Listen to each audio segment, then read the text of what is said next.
right, let's talk about right now at the farmer's market, you can find sweet potatoes. That's definitely a winterish kind crop. of a quintessential winter ingredient. And then leeks. Leeks. I love leeks, a very mild onion.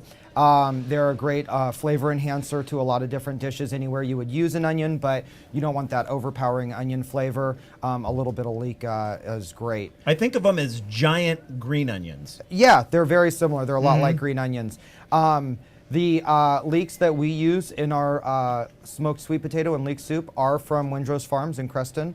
And they are a little bit smaller leek. They're called a French leek, but they're absolutely delicious. And so that's the recipe we'll be sharing tonight, the smoked sweet potato and leek soup. So when you say a smoked sweet potato, do you literally cut it in half and throw it on the grill? Exactly. We actually have a smoker in the kitchen. It's a small box. We put mesquite chips on the bottom. It has a heating element. Heats up the chips until they start to smoke. Then we cut yams and sweet potatoes in half, lay them on grills, and put them inside the box for about 15 minutes. So they just pick up a really nice, light, delicate smoke flavor. Then we roast them in the oven until they're totally cooked and make the soup base out of that. And I noticed that your soup is good for vegetarians. It's other than, I mean, if you're vegan, there's the cream that's There's a involved little cream in it. in there, but I always try to put a few vegetarian items on the menu. I don't ever want to exclude anybody based on their dietary restrictions from eating. Right. We also deal a lot with vegans, with people with gluten allergies, with dairy allergies, all of the time. Any of those allergies, if you let us know ahead of time,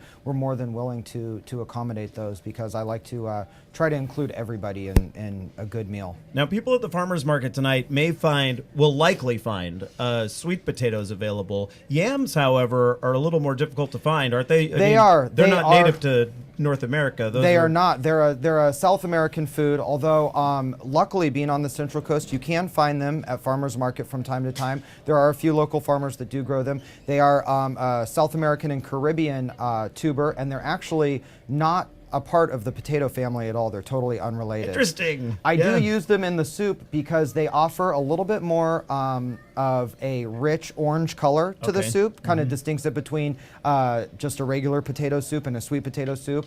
And then also they are a little bit sweeter than sweet potatoes. So I like them both for their flavor and their color. But should you not be able to find yams? You can make this soup entirely with sweet potatoes and it'll still be great. Okay, because your recipe calls for 2 whole sweet potatoes and 2 whole yams, but 4 sweet potatoes will do just fine. Absolutely. All right, excellent. We should let people know this recipe is available online at eatdrinkexplore.com. Just go to the recipe section, and it's all listed out there. Chef Jacob was nice enough to put this together for me today and send it off. Future shows, we will head out to, in this case, Lido, and Chef Jacob will prepare it for us, and then we'll have that video to show during the live broadcast. So if there's anything sort of tricky, this soup doesn't have anything tricky involved with it, so there's not like you don't have to show someone how to cut, something. No, I thought whatever. I would pick a pretty basic recipe for our first go Yeah. at it. Yeah, So it's a good definitely one. something I think anybody, the average home cook, could tackle this no problem. And pretty much everything on it is in your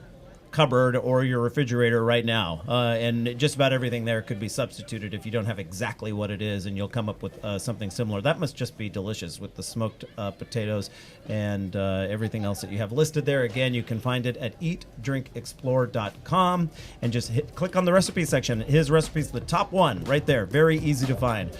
All right, 5:49 the time right now. We have one remaining segment. If you didn't catch that entire last segment, we will break that one out and embed it right in the recipe. You're listening to the Eat, Drink, Explore Radio Network. This is Market Fresh every Thursday night from 5:30 to 6. Back in a moment.